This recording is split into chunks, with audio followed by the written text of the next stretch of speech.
Good day, good afternoon, good evening, good morning, depending on where you are on this fast forward planet, which is facing compound risk right now in so many different ways.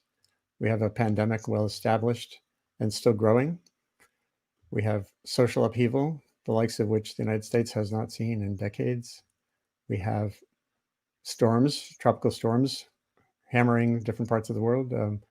Last week we had a session on compound risk related to cyclone in the Bay of Bengal. There's another one that was striking, heading toward Calcutta. And the US hurricane season is getting off to an early start. And we have the information cyclone as well, which is a big part of what I focus on here at the Earth Institute at Columbia University, where I've established an initiative on communication and sustainability. And the main question is, how do you make information matter in pursuit of a better planet, more inclusive societies, less risk, more widespread risk reduction, and thriving, ultimately. Wouldn't that be something? My hashtag, unfortunately, off and on is blah, blah, blah, bang, which is an articulation a reader of my New York Times blog made in 2008. It keeps coming up. Are we stuck with blah, blah, blah, bang? Well, today, I don't think that's the case. I have some wonderful guests in the studio and others coming in for our weekly roundup and review of the week's headlines and hashtags and hype. And the idea is to help you, the audience, and with your help, to get past the bullet points and into where would we go from here. You know, I'm all about iterative action. What's the thing we can do tomorrow that we're not doing today? And a big focus today, thanks to my wonderful regular cadre here of seasoned reporters and analysts of epidemic risk, we're going to focus on vaccine information and misinformation and the frontiers of virology, with the latter with Peter Piot, who is a Belgian virologist who is recovering from a serious bout of COVID-19. He'll be with us shortly. Also, Heidi Larson here, who is an anthropologist, but who is very focused on this question of vaccine uptake. How do we build a society where the hesitation to take this, to adopt this proven method with more than a century of history to limit our community risk as we go forward. Heidi, it's great to have you with our usual cluster here. You guys can unmute if you wish, and we can start the discussion. And for everyone out there, post comments and questions as we go forward, and make sure, if you're watching now, make sure to share this, whatever URL you're linked to us on. Share it with a friend right now so we can broaden the discussion as this lunchtime hour for the East Coast, at any rate, goes forward. So I thought maybe, John, you might introduce Heidi and as a way, from your standpoint as a reporter on this beat for decades, and take us, into the discussion. Sure, yeah, it'd be a pleasure. This conversation here, Andy, began with a bunch of friends who have dinner together all the time. Heidi's one of those. She's a partner in this crime. And Heidi is one of the world's authorities on understanding vaccine hesitancy and the anti-vaccine movement. And I'm being distinct because there is a distinction between the two. And she's studied it. She doesn't just spout ideas from the top of her head. She actually has data to back what she thinks, and has, I think, helped shape the conversation about how you address vaccine hesitancy, what works and what doesn't, and taking seriously the concerns about the harms vaccines can do in relationship to the good that they do. So that's my introduction of Heidi, and I've learned a lot from her over the years. So Heidi, how are you doing? First of all, I try to ask everyone that. That's the starting point. Doing okay. Every day we kind of take it as it comes and open for surprises, but happy that Peter's healthy, and we have a number of people with telling their stories about their illness in our network. And it's one thing we've really learned about this is how long it takes. It's a much longer term illness. And in the meanwhile, one would think, given everything we're going through, that people would be eager for a vaccine, but we're seeing that it's not exactly going that way.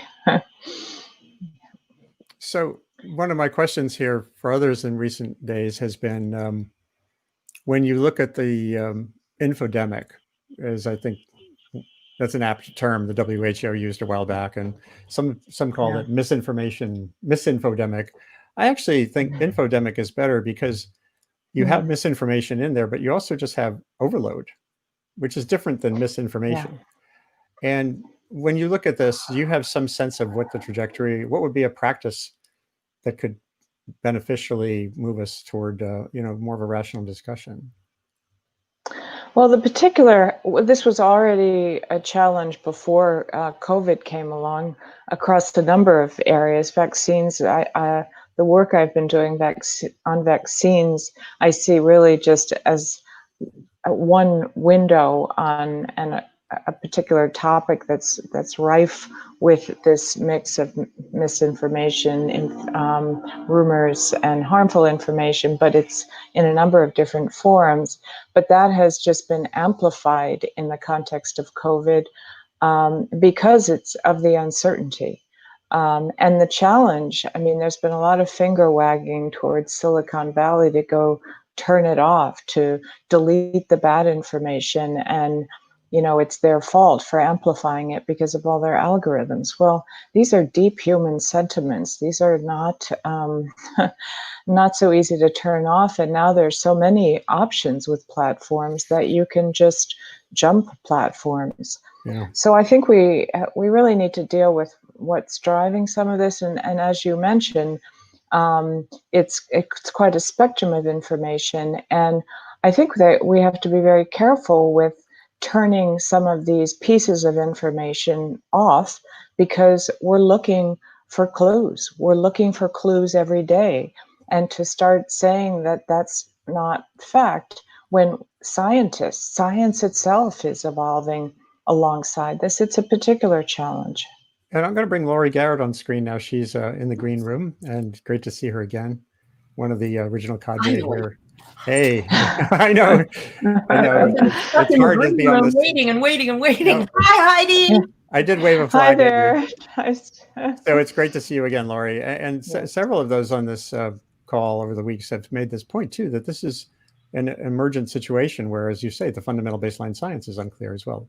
And one thing in writing about climate change for 30 years and even earthquake risk, you have these different flavors of uncertainty that when they're deep, they all give room for interpretation. So that means anyone, if you look at gray, you can find your color there in a way. And as I've said a lot, the absence of certainty leads to an overabundance of assertion. And that, I think, is one of the things we all deal with. And then as reporters, John and you all have been talking about this too. The reporters. Yeah, there's something that I'm curious about, Heidi, and it's an argument that Peter Piot, a vaccine researcher, developer, has made about Operation Warp Speed in the United States, and how the language itself can feed vaccine hesitancy and anxiety and map on top of that the secrecy that Warp Speed has had. And, you are an American, even though you live in England. I think you're still an American. What do you think of this language and this Warp Speed movement, which has a great aim to speed a vaccine to solve this enormous problem, but at the same time, the notion of rushing vaccines is a central tenet of concern of people who are wary of vaccines, and also secrecy and deals being made without transparency. What do you think?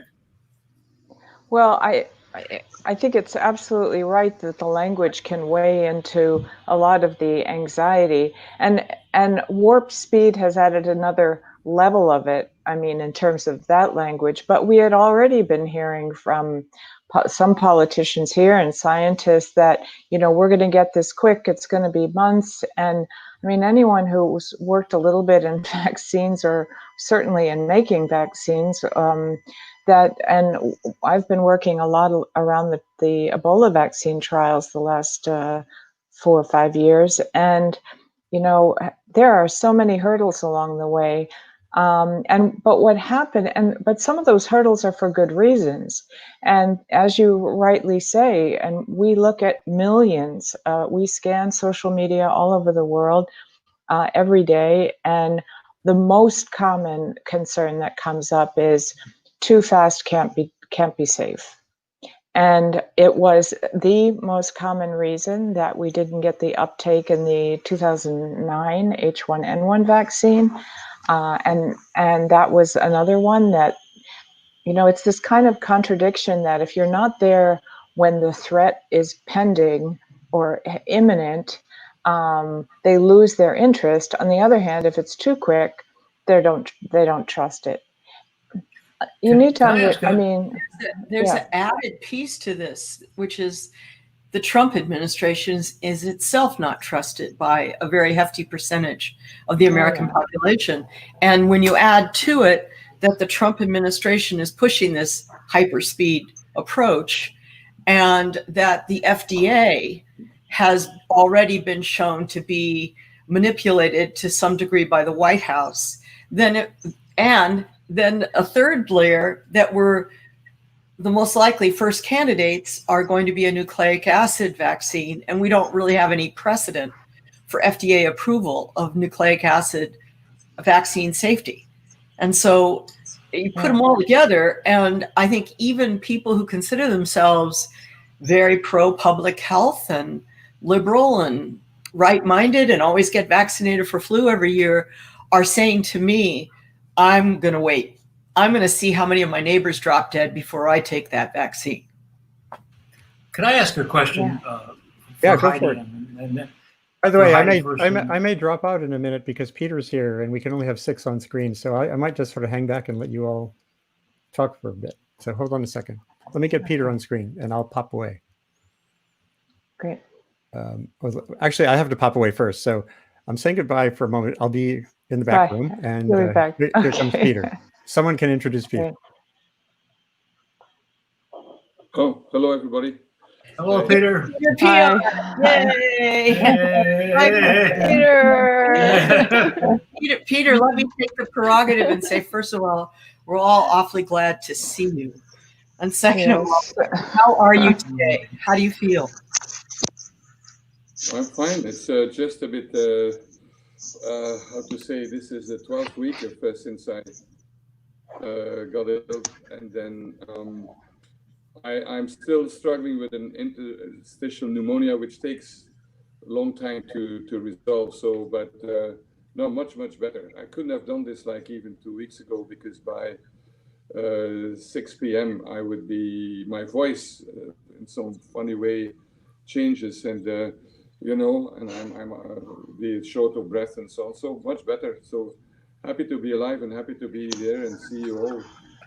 We are all with you 100%.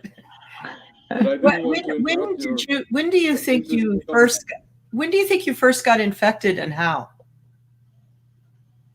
I really don't know. I mean, when you look at the incubation period, it was definitely in the UK, in London or Cambridge, UK.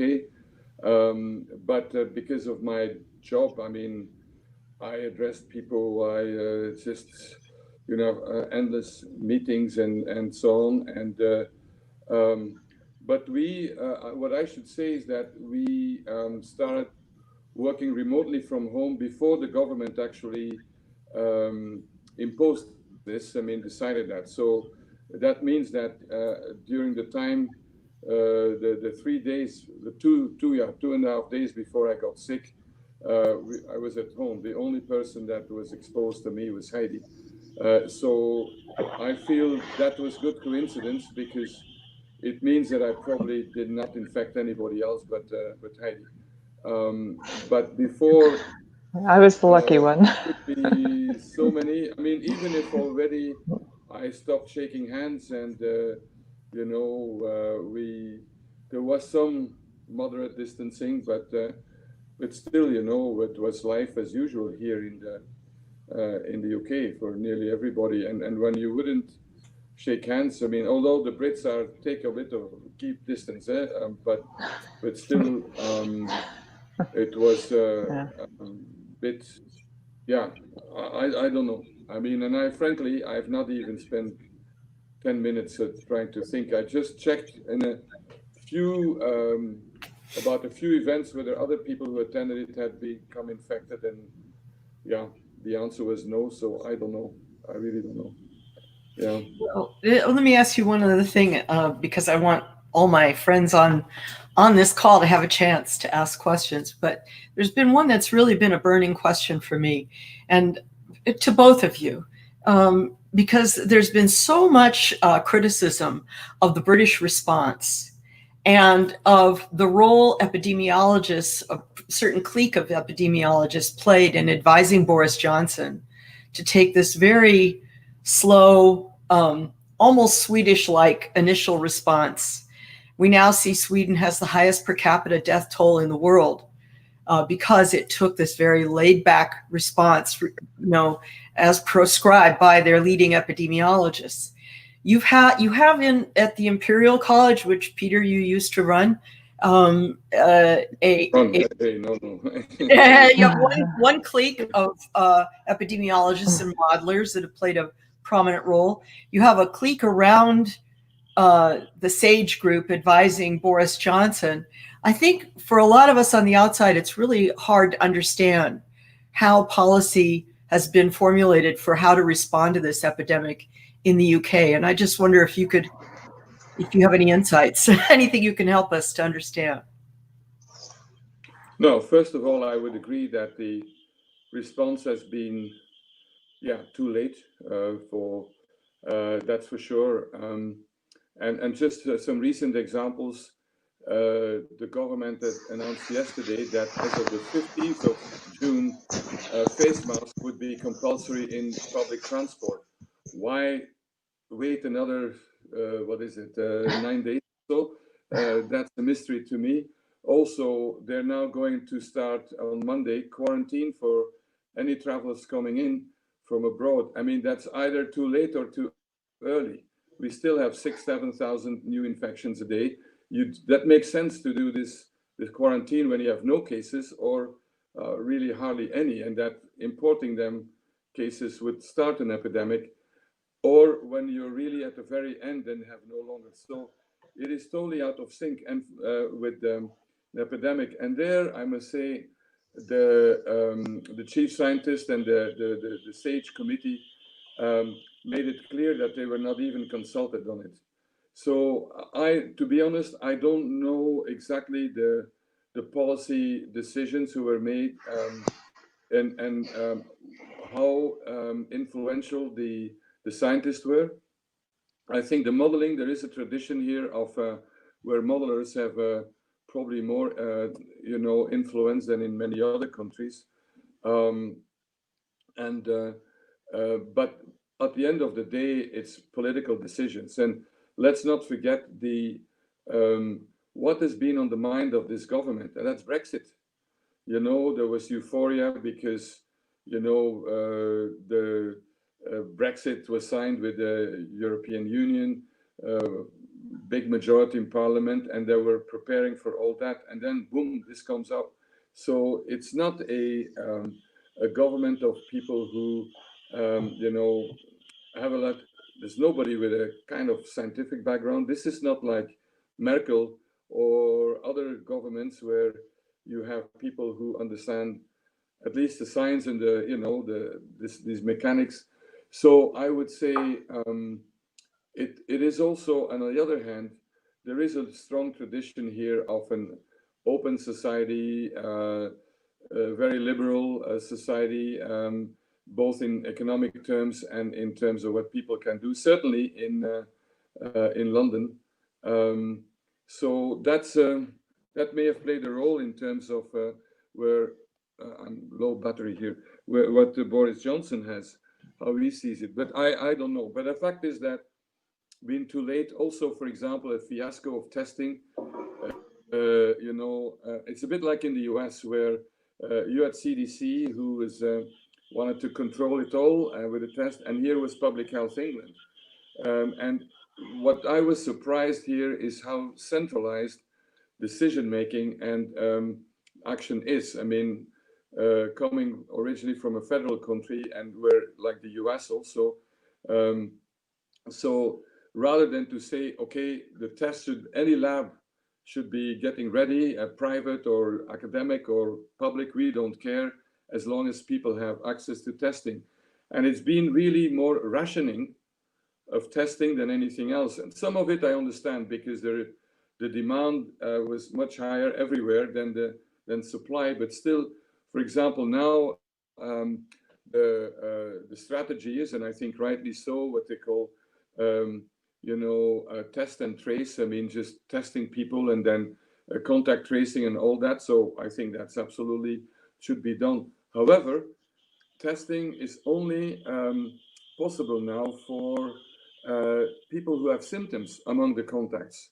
In the meantime, I mean, there's still lots of uncertainties, but one thing we know is that there are plenty of asymptomatically infected people, and they can infect others, even if the risk is probably lower from someone who remains asymptomatic than from someone who develops disease. But still, so there is still this kind of very controlling central type of mission that is a bit unexpected from a conservative government, where you would think, let everybody try to contribute and so on. So, but anyway, it's not a straightforward answer, because I honestly don't know, but it's puzzling. Yeah. I have a more personal question that in your story, Peter and Heidi's. Heidi, did you ever get sick, and how? What was the effect on you of Peter's illness? I had, the only thing I had symptom-wise was a very bad conjunctivitis that with it, I had pretty severe headaches, and Peter had described how the nature of his headaches, and I mean, mine were not as bad, but it was a series, like I had about a week, 10 days, probably 10 days of really severe headaches, and this eye conjunctivitis that they later told me that was one of the, they acknowledged it was one of the symptoms. But I couldn't, it was very difficult. In fact, I never got a test during the time that I was probably, the period of time when you're infectious.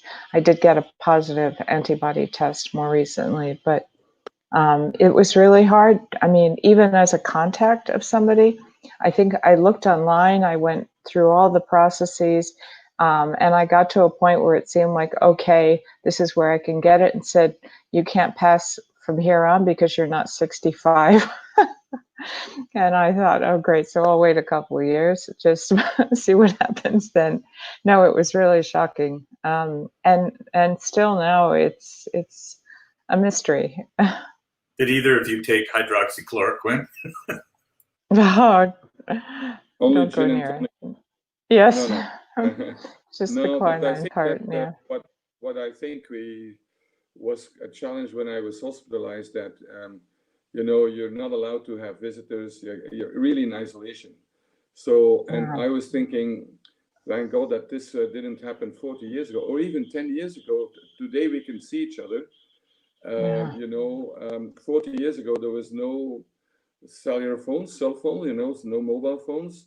And I mean, when did Skype start with that we could see each other? It's not that we tend to forget, and this kind of technology that we're using now is just a few years old that it's common. Yeah. Yeah. So that saves actually. I want to ask you something, because I feel like I need to clarify for our viewers that we've all known each other a very long time. And Heidi and I go back, 30 years? Yeah. And Peter and I go back to, you were like 30 something. And and when we now see this confluence here in the United States of the George Floyd protests and COVID coming together, and we now just got from the autopsy of George Floyd word that he had COVID on top of everything else, so that now we have this perfect storm. And it made me have a flashback memory to the very first International AIDS Conference in Atlanta. What was that, 1983? Or 84? 84. And you were standing with Dr. Capita from Kinshasa. Oh, yeah. And I was standing next to you with my microphone for NPR when, we shall not name her, but a very well-known, famous journalist from a very powerful newspaper asked Dr. Capita, well, isn't it true that this new virus is connected to the fact that Africans have sex with monkeys? And I saw your face, Peter. I mean, I actually thought you were going to have a heart attack. You turned like beet red. You were ready to explode. And Capita saw it too, and he intervened. And he gave this brilliant repartee. He said, well, we have heard in Zaire that many Americans go to Tijuana and pay money to have sex with donkeys. Isn't this true? But, you know, it's made me think how forever race and epidemics are interlaced. And from the very beginning, both of you have played a role in talking about that. You, Heidi, back when you were at UNICEF, talking about, you know, the great white people swooping into communities of color to say you have to all get vaccinated, and why there would be resistance in those communities. And you, Peter, talking from the very beginning about the racial implications of the rise of HIV. I wonder if either of you want to reflect a little bit about those points. Heidi, you want to start? Well, it's Or should I start?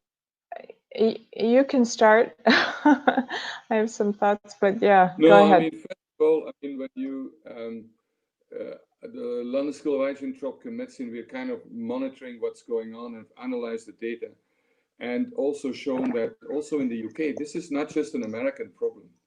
You know, this you know, racial inequality and social inequality.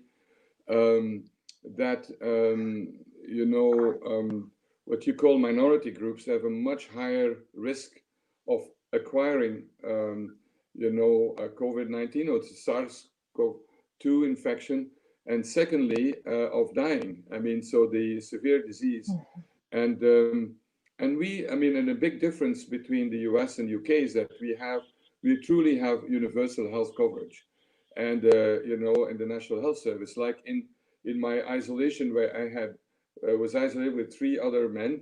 One was a homeless person, you know, of a color, I mean, a black person, and the other 2, I mean, I was the only white guy there, and so there is really access.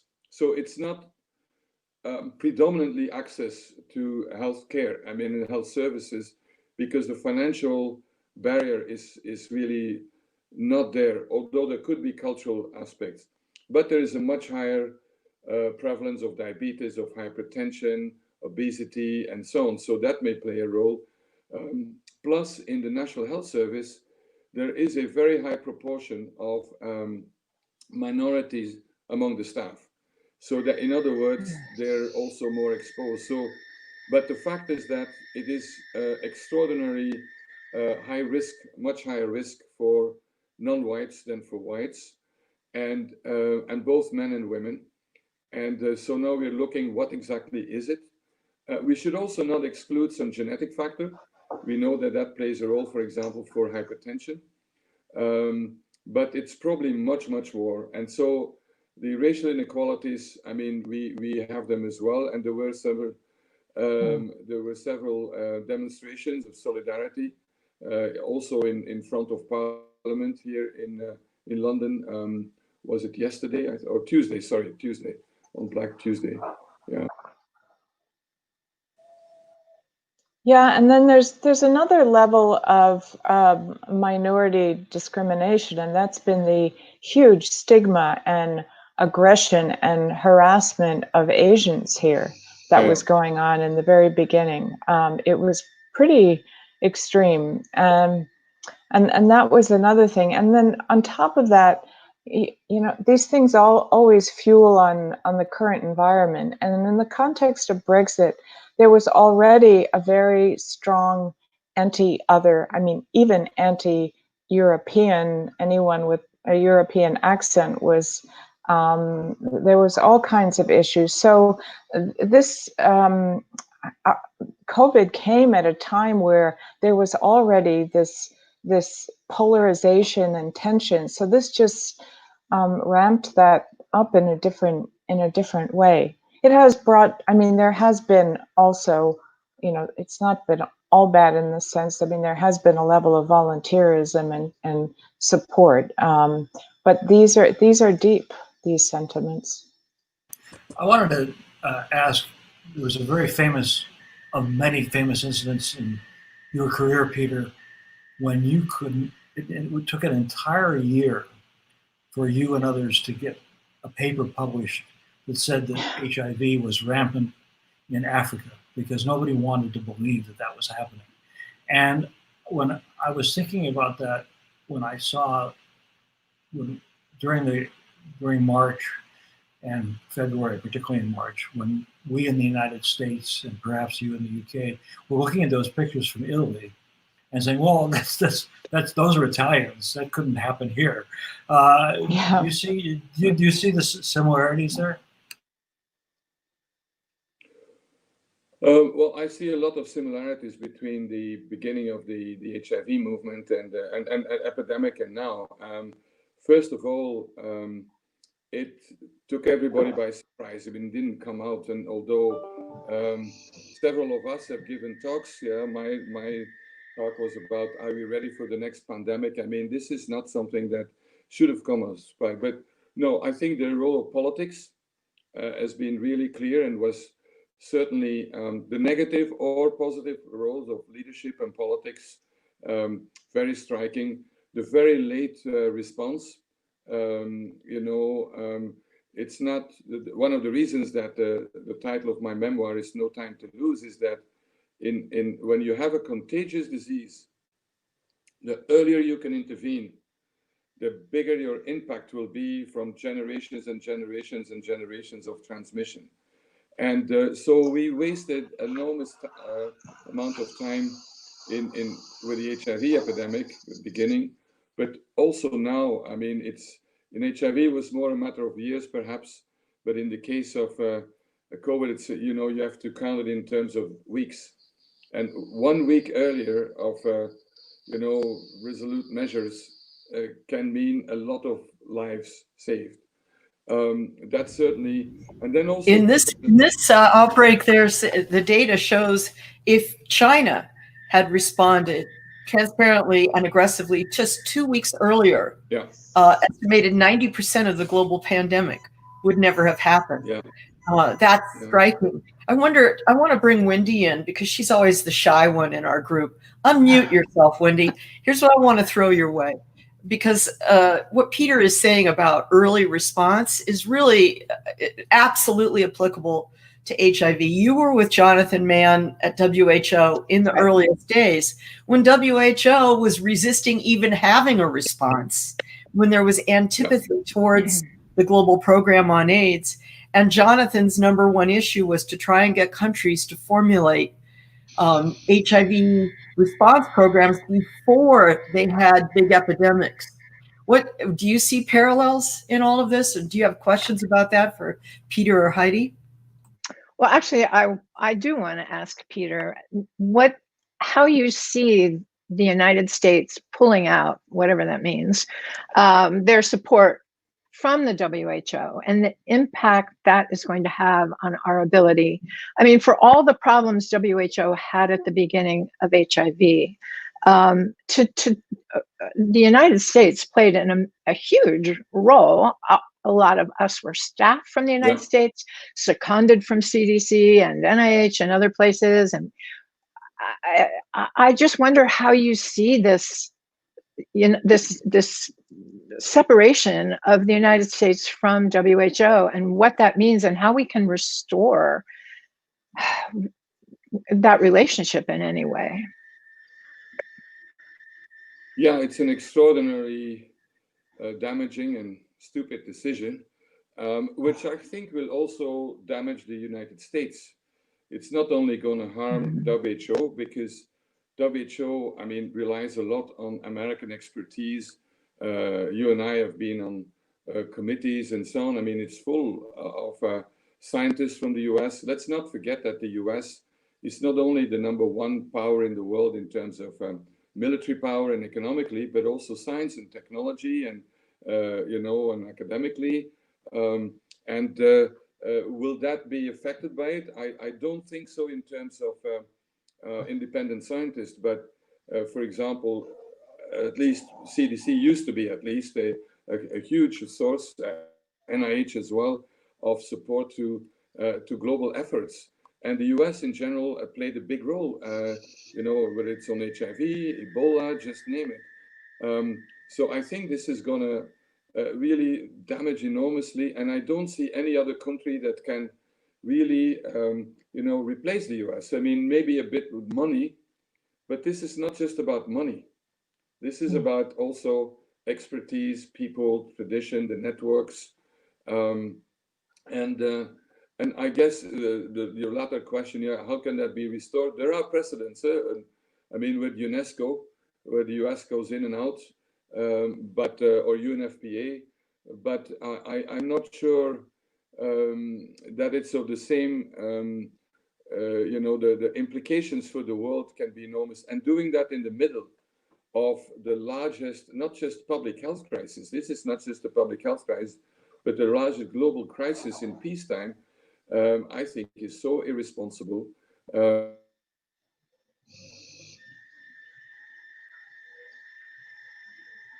Administration's decision, countries and everybody's closing ranks behind WHO, but we also feel strongly, and I certainly mean that WHO needs some serious reform. It's not perfect, but this is not the time to go after it. But without the US, actually, it'll be much harder to improve WHO and to make it more efficient and to reform, for example, the international health regulations, which are really not fit for purpose. And some of the things that are where WHO is blamed for being slow and so on, honestly, we should blame the committee that is, the emergency committee of the international health regulations. They're the ones who are so conservative, take forever to decide, whether Ebola was a public health emergency of international concern or COVID-19. So there is a need for lots of reform, and that also paradoxically will be far more difficult with the US withdrawing. And then I would like to see what's going to be the alternative. Let me ask you directly to that point, Peter, because you and I were part of the review of the performance of WHO in the 2014 Ebola crisis in West Africa. We were very critical in our review in The Lancet. And I was just yesterday in a large meeting organized by folks from the University of Miami and about 40 other academic institutions, aiming to declare the need for a whole new global public health entity and a giant world congress to create a whole new superstructure that just obviates WHO. And I'm hearing more and more of this sort of like, we've had it, we've been calling for reform forever, to hell with them. I have said, no. We have the experience of what happened when HIV spun off and became a separate entity, creating UNAIDS. Yes, some things worked, some things didn't. It got WHO off the hook for its responsibilities. What do you think about this whole, the backlash against WHO is now coming from 20 or 30 different political perspectives. It's everything from Trump using it as a get out of free card for his own failures. And then we get our PR back. And meanwhile, all kinds of entities all over the world on the assault against WHO right now. What's your read, and where do you think this is all heading? And what do you think about the idea of an alternative institution being created? Yeah, first of all, this is the wrong moment also. I mean, honestly, And going back to the review that you and I participated in for WHO's performance in Ebola, I think it has certainly, for dealing with epidemics, is doing a much better job than in 2014. When you look at the Ebola outbreak in DRC, in Congo, I think WHO did a reasonable job. And also today, and I'm, as you know, I also have my concerns, but frankly, there is improvement and so on. So it's not the right time to do it. Should it be reformed? The answer is yes. But let's assume that, that there is a new entity that's going to go up. I mean, it will in the end look very much like WHO, but just with other people. If you want to be, really a global entity that represents everybody and where all states should come together, and I think that should be one of the basic principles, then we are going to get, be confronted with the same problems that WHO has in terms of governance. I mean, with the World Health Assembly, which is really one of the least efficient, entities that you can think of. On the other hand, at least people come together. I still remember, this was Bill Clinton, I think, who said it. There was about a Security Council that someone said, oh, it's a talk shop. And he said, well, as long as we're talking, we're not shooting at each other and killing each other. But I think we need that kind of platform. Now, can there be, does that mean that there would be like a G7, which I think is now also obsolete, probably better to close it down, or a G20 type for health? We need a kind of a universal type of entity. But I don't know what the plans are, but I've been thinking, what could be the alternative? And one of the things is that WHO should concentrate on what is there. What is so precious is that it provides a neutral platform for, for a neutral convener, for normative function. WHO should not get into research, for example, because that's a conflict of interest, a classic conflict of interest. If you conduct research and at the same time, you are the, the holder of the, where you bring everybody together. So you can't have a. But they're doing these solidarity trials, Peter. I mean, they're organizing. No, that's wrong. I think that's absolutely not what WHO should do. I mean, WHO should set the agenda, definitely, but then bring the investigators together, the policymakers, and say, okay, what do you think about it? But if you are judge and jury, because that's what it is now, I think that's not a good idea. So concentrating on, on what is the basic assets that nobody else can perform, that would go a long way. You've got a crystal ball, Peter, that's pretty good. It's better than mine. Yeah. I'm curious how you two see the future here. We see today from Iran that they're getting a second peak after they relaxed. And is that a harbinger? Is that where we're heading 2 months down the road as we relax? We're going to again see a peak. How do we foresee? Everyone wants to know what's going to happen tomorrow. No one can say with any certainty what's going to happen. But you guys have crystal balls. What do you see? What do you see happening? I'm looking at the crystal ball here. No, I would say that we need to realize the first point is that we're only at the beginning of this epidemic and of this pandemic. So that's something, maybe a sobering aspect. So while we're dealing with the acute crisis, because it is a crisis in many places, we need to have this long-term view. And a typical example is that when governments or states or so decide on a lockdown, I doubt that anybody has already thought, okay, for how long and what's the strategy to get out of it? So anyway, and we're now in that phase, but I think that there will be other waves, but I'm fairly optimistic that in many societies, the second waves, in contrast to the Spanish flu, the second wave, we may be less severe because we've learned how to deal with it. And I hope that there is kind of a general change in behavior. I'm very impressed, for example, by Hong Kong.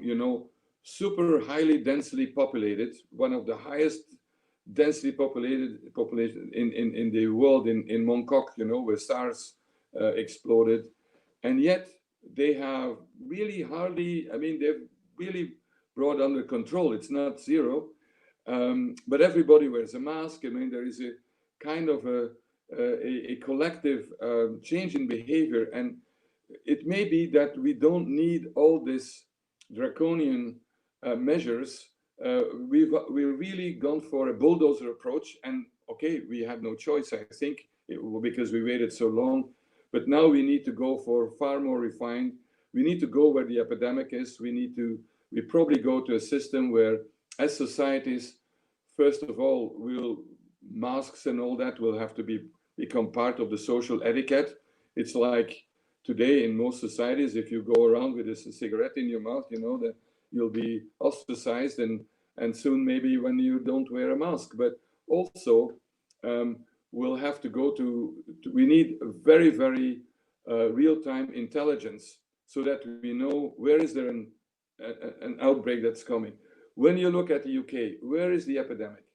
It's in two types of places. It's in care homes for the elderly, and it's in healthcare settings, hospitals, and the families of the people who work there. That represents probably about 80% of cases. So let's put our resources there and make sure that these become safe places.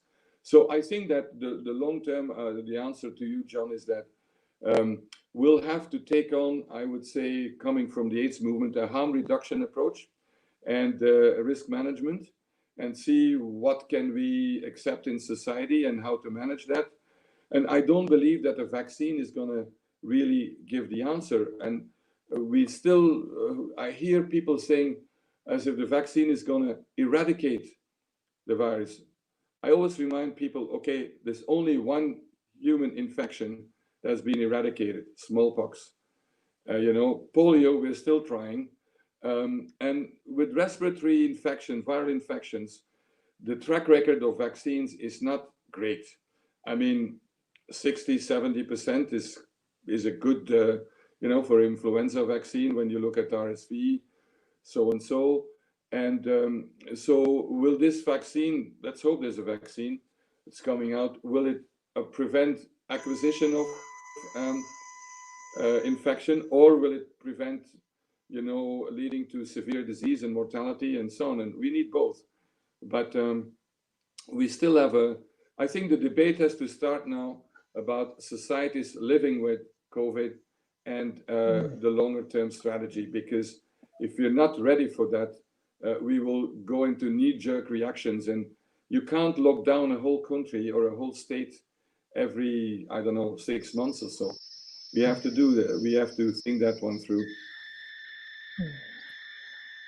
Heidi, do you think we're going? Do you think that I was going to say to Heidi, sorry, go ahead. I was just going to throw this to Heidi because I thought, John, you raised a really important point about the WHO now does have this solidarity, effort to lead research for new drugs. And certainly WHO will end up weighing in on whatever looks like a safe vaccine, making some choices together with Gavi, what to throw money into and what to promote and push throughout the rest of the world. And I wonder, you've done more thinking than anybody around about vaccine hesitancy. If you were to map out a perfect strategy, right? How we already have 27% of Americans saying they would refuse to take a COVID vaccine.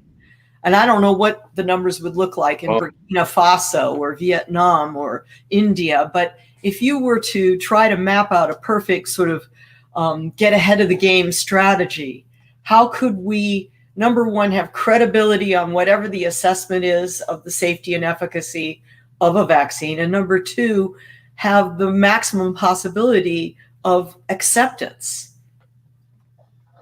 Well, I think we have to start now and not wait for the near day when there is one, if there is one. I think we need to bring publics along in this process. This is a huge opportunity. The fact that we don't have one yet is buying us time. One thing we've learned is this is all on this will depend on underlying trust levels, whether they take the COVID vaccine or not. So we can use this time to build trust or not. We should prioritize where we already know there's distrust. I mean, it's one of the reasons we've been doing global mapping of vaccine confidence. Just to give you the European reflection on, I know it's 27% in the US, it's 26% said no to a vaccine if there was one for COVID. In France, 26% said no. Switzerland, 20% said no, thank you. Austria, 18% said no, thank you. Germany, it was 9%. The UK is interesting because we've done more waves. So in mid-March, it was 7% said they would not take a COVID vaccines. Once the mortality rate started scaling up, it dropped to only 5% saying no. Now it's up to 14% saying they wouldn't take one. What that says to us, and why we are keeping our finger on the pulse, is that this is highly volatile. It's highly emotional. So we need to find out where the low trust is and really start building with it. Use this time to say why it's taking a long time, hoping that people see that this is all to make sure it's safe, to make sure it's effective, and also involve publics in the conversation on who gets it first, because there are only X number of manufacturing facilities. Heidi, you keep saying we need to do X. We need to. Who's the we? We partly as a public health community, but we also have to get out of the public health community and engage outside. I mean, I think that's been one of our biggest problems with vaccines in general. It's been way too either vaccine specific or health specific. Aside from polio, that's about the only one that has gone outside the system. I mean, coming into vaccines from having worked in AIDS, I was shocked initially because, AIDS was involving, especially in the beginning when we didn't have a treatment, we didn't have a vaccine, involving everybody. We're not, that's a failure in the vaccine area. And with COVID, if there's one time where we can show that getting a vaccine is about a lot more than keeping yourself healthy, it can get you back to work. This is a huge opportunity to show the value of vaccines. We wouldn't be in this economic mess if we had a vaccine. I got to say goodbye and jump off. Thank you. Good seeing you guys. Glad you're healthy. Later. Yeah. Bye. Bye, John. That last point is so important. It's been great to be sitting back here listening carefully. And that idea of how do you plan these communication pathways and strategies well ahead of time comes up a lot in all kinds of emergency management situations. And that lost opportunity may already have been lost in the way that can we demonstrate to the public right now, Heidi, that what we've seen around us could have been mitigated with, as we know, early response. And, if we have rapid turnaround vaccine potential, technology can play a role there too. How much of our budgets, when we think about national security, this is one of our first discussions here in March, was with two top national security officials. And we were getting back to that old doctrine, that old question of the grand narrative needs to change so that we're thinking about internal durability and resilience, even as we think about external force, armies and the like. Hopefully, I hope you're right. So let's see. But how, as Laurie said, that key question is who is it? Is the media? The media are kind of in playing catch-up mode right now, as we have all seen with Donald Trump. It's almost an impossible situation, as Jay Rosen at New York University pointed out here, saying that's not right and that's not true. And you're always chasing the other things. So getting ahead of this conversation seems really important. Who would be, how do you widen the scope? Are there libertarians and liberals who might agree on the same aspects of redefining national security or the like? How does that feel? Well, I think it's different players in different continents. I mean, I do think it's also a security issue, but I mean, even in Africa, it's interesting the pulse here and the nature of the slow burn hesitancy in Europe. In Africa, we have people walking around in the Gambia with T-shirts that say no to a COVID vaccine. Media going around Senegal saying 7 children died of the COVID vaccination in school. There is no COVID vaccine in Senegal. There hasn't been any they don't even have a trial there. So these are things, this is deeper anxieties. This is more of a panic arrangement. And we saw some shocks in the system in Nigeria and Madagascar, a panic out of nowhere about a monkeypox vaccine being forced in the schools by the army. In Madagascar, anxiety about a plague vaccine coming when there was a plague outbreak, and that the army was coming to force vaccination in the school. And in both cases, parents ran into the school, literally breaking windows in some cases, pulling their kids out of the school. There is deep anxiety about the systems that are delivering and requiring vaccines. And that's something we have to deal with. That came up here earlier this week. There's this field in psychology called terror management theory that I didn't know about until a month ago when Peter Coleman at Columbia led me, and we had Sheldon Solomon was on here, who's one of the founders of that whole concept. And what people do in situations when there's stress, and whether it's physical, emotional, informational, they tend to react in the ways you would not want them to react sometimes. And there are people trying to work on what that would look like. In my initiative, we're trying to figure out what can be done with radio, social media. Especially in developing countries where radio is so key. But it's a double-edged sword. Rwanda, one of the genocide drivers was radio. So it's like these tools can do the worst of us or the best of us. And pushing forward in a frontier way, I think, is really important. Peter, we can go longer than 2 o'clock. I know you guys have been catching up with each other for a long time. So in 2 minutes, I have another call. Oh, you have another? I figured. Yeah. So do you have? Let's let Peter. I have a really important question for Peter. Okay, this is important because one of the things we have all shared periodically has been great bottles of wine, and it's been the cohesive glue in our group. And Peter, you always kept these amazing diaries where you would have the label steamed off of a good bottle, put it in the diary and write in who did you have that bottle with and what did you talk about.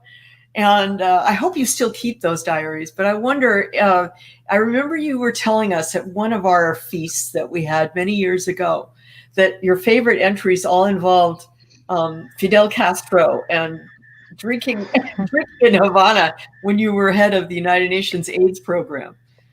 I wonder if you have any thoughts about the future of sharing wine and once again having some of that joy in our lives. Well, you're all in my book because we've had the old share in that. So, I mean, it's been. I started doing that in actually in LA in 1980. And that because I couldn't remember, American wines. I know European wine, French wines. They have a system, and so that's how it started. And then it became a social history of my life, or a history of my social life. It was very useful when I wrote my memoir because I write down where, with, when, and with whom. That's all. Nothing about the wine. So I had a kind of a good. I mean, what I really don't see the point is that we have now this wine tasting or drinking over Zoom. I don't get that. That's I'm not kind of someone who likes to drink wine on my own. It is a social activity. Unfortunately so, because I think if you're in isolation and you like to drink on your own, that can lead to some problems. No, I think that, as I mentioned, we will go to societies where we need to manage risk. We need to, I still hope that with all of you, we'll have some good wine and good discussions. And one of the problems with of this kind of medium is that, video conferences, they're okay for a series of statements, and 6 is okay. No, but if you, for example, I'm on a number of boards from CEPI to whatever, and having, let's say, a discussion on strategy, on that's really close to impossible, because you need these informal discussions, you need the breaks, you need the dinners, and you need to have a look, the body language, but not just a blown up face of everybody. So I'm not one of those people who believe that even if we go back, quote unquote, to normal, everything will be over the internet and Zoom. No, we will still need the personal contact, including to have a, good mind together. And but I continue to have the labels. And no, I'm really sorry, but I have to go on a call, and and I hope we will have ASAP, and when it's legal, our a good dinner and good wine together, and reform Yes. all the WHO and all these things that have to happen. Bye. So, a biento. Stay well. Bye-bye. Bye, Heidi. Bye, Bye. Peter. Great. Bye. I should he was sign off Miss you. too, but thanks. Go. Well, yeah. Go ahead, Andy. You were gonna.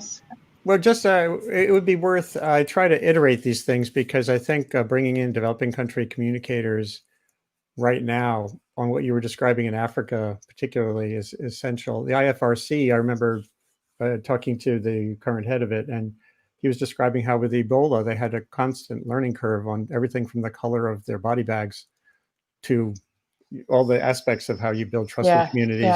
And those lessons are there in spades if we communicate about them and compare notes, and then think about how that can integrate into social media, into how do you communicate to school kids.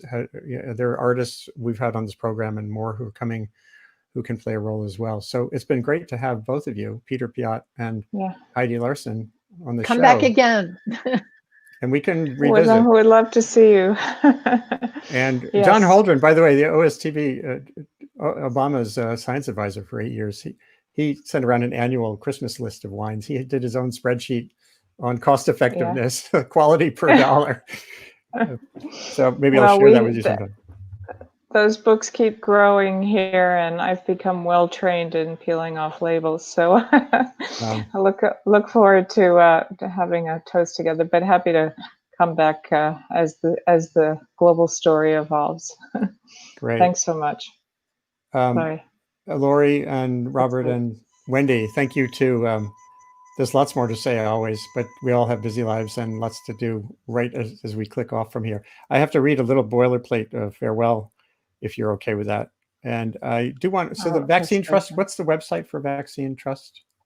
It's vaccineconfidence, right? Confidence.org.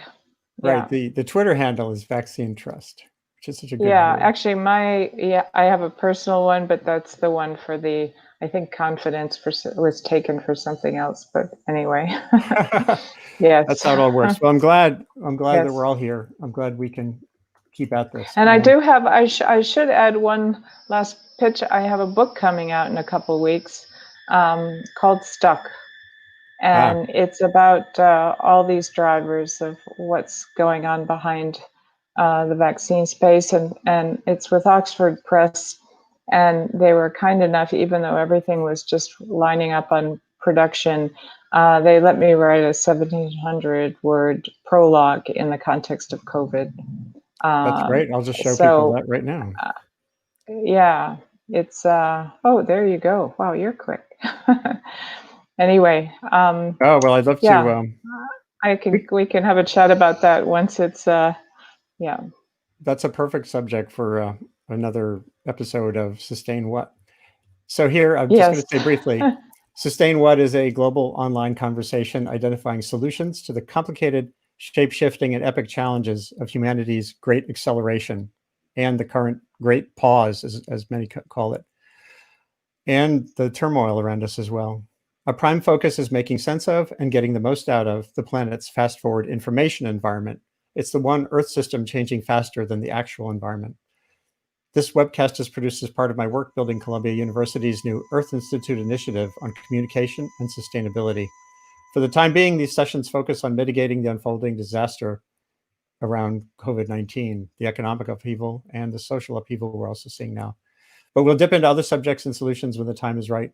Share your ideas, and thank you very much for watching. When this is done, share it with others. This all gets archived on LinkedIn, Facebook, YouTube, and anywhere video can be seen.